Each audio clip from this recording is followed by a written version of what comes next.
Saudi আরবের নাগরিককে সঙ্গে নিয়ে হেলিকপ্টারে চড়ে কুমিল্লার মেঘনা উপজেলার নিজ গ্রামে এসেছেন প্রবাসী খোকন ও সাইদ নামে দুই ভাই। বুঝতে পারছেন ব্যাপারটা? চলুন আজকে নিউজটা পড়ে আসি। নিউজটা কি? তো বুধবার দিন 19শে ফেব্রুয়ারি বিকেল 5:30টার দিকে উপজেলার লক্ষণখোলা গ্রামের সাতকানি মাঠে হেলিকপ্টারটি অবতরণ করা হয়। সৌদি নাগরিক আতাইবি মোহাম্মদ খালিদ, তার স্ত্রী রুজানা ও ভাই আতাইবি ফয়সাল। খালিদ প্রবাসী, খোকন ও সাইদের আমন্ত্রণে তারা বাংলাদেশে এসেছেন। দীর্ঘ 25 বছর ধরে রিয়াদ শহরে আতাইবি পরিবারের মালিকাধীন একটি ব্যবসা প্রতিষ্ঠান পরিচালনা করতেছিলেন খোকন। তার কর্মস্থলের মালিকের অর্থাৎ কফিলের সঙ্গে সুসম্পর্কের সূত্র 25টা বছর ধরে একটি কোম্পানিতে চাকরি করছেন। অবশ্যই তাদের সাথে সুসম্পর্ক তৈরি হয়েছে, আপনারা কিন্তু বিষয়টি বুঝতে পারছেন। তো সেই সুসম্পর্কের কেন্দ্র ধরেই এই ভ্রমণের পরিকল্পনা করা হয় যে তার কফিলের ওয়াইফ সহ বাংলাদেশে আসবেন। ঠিক আছে? তো বুধবার দিন সকালে রিয়াদের ফ্লাইটে তারা ঢাকা এসে পৌঁছান। ভালো কথা। এরপর বিকালে 5:30 হেলিকপ্টারে অর্থাৎ ঢাকা থেকে হেলিকপ্টারে মেঘনায় আসেন। সৌদি নাগরিকের আগমনের খবরে দুপুর থেকেই উৎসুক জনতা সাতকানি মাঠে কিন্তু ভিড় জমায় ফেলছে। তাকে বরণ করে নিতে নেওয়া হলো ব্যাপক প্রস্তুতি। বিকেল 5:30টায় হেলিকপ্টারটি অবতরণ করলে গ্রামে যেন আনন্দের উৎসবের রোল বইরা যায়।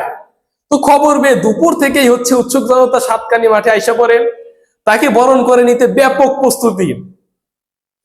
তো এরই ধারাবাহিকতায় বিকেল 5:30টায় হেলিকপ্টারটি অবতরণ করলে গ্রাম জুড়ে আনন্দ উচ্ছ্বাস ছড়িয়ে পড়ে।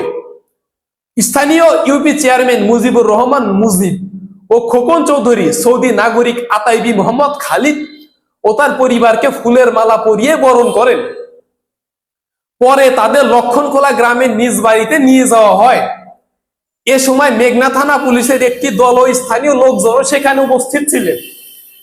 প্রবাসী খোকন চৌধুরী বলেন, আমি দীর্ঘ 25 বছর ধরে সৌদি আরবে আতাইবি পরিবারের সঙ্গে ব্যবসা করে চলছি। আমার জীবনের বড় একটি সময় তাদের সঙ্গে কেটেছে। অনেকদিন ধরেই তারা আমার বাড়িতে আসার জন্য আগ্রহ প্রকাশ করছিলেন। তাই আমরা অবশেষে পরিকল্পনা করি তাদের হেলিকপ্টারে করে আমরা গ্রামে নিয়ে যাব।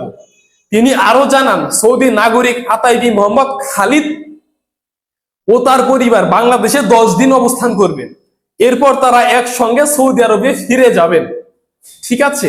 তো এই ছিল আজকের নিউজ। দেখতে পাচ্ছেন যে একজন সৌদি প্রবাসী ভাই একটি কোম্পানিতে আর কি ব্যবসা প্রতিষ্ঠানে সৌদিতে আর কি জব করতো, চাকরি করতো 25 বছর। তো সেখানে কতটুকু ভালো সম্পর্ক তাদের সাথে ছিল, যার কারণে নাকি তার কফিলের ওয়াইফ এখন তার সাথে বাংলাদেশে চলে এসেছে, তার সাথে থাকবে বলে। ঠিক আছে? তো আসলে একটা বাংলাদেশের মানুষ ওই দেশে গিয়ে সেখানে নিজের দায়িত্বগুলো সঠিকভাবে পালন করে এবং তাদের মনে জায়গা করে নেওয়া, এটা কিন্তু অনেক বলতে পারেন অনেক বড় একটা অর্জন বলা যেতেই পারে। নিউজটা আপনাদের কেমন লেগেছে এবং আপনারা অবশ্যই কমেন্ট বক্সে লিখে জানাবেন। আপনাকে অসংখ্য ধন্যবাদ ভিডিওটি দেখার জন্য। নতুন হয়ে থাকলে চ্যানেলটি সাবস্ক্রাইব করে দিন। Thank you so much.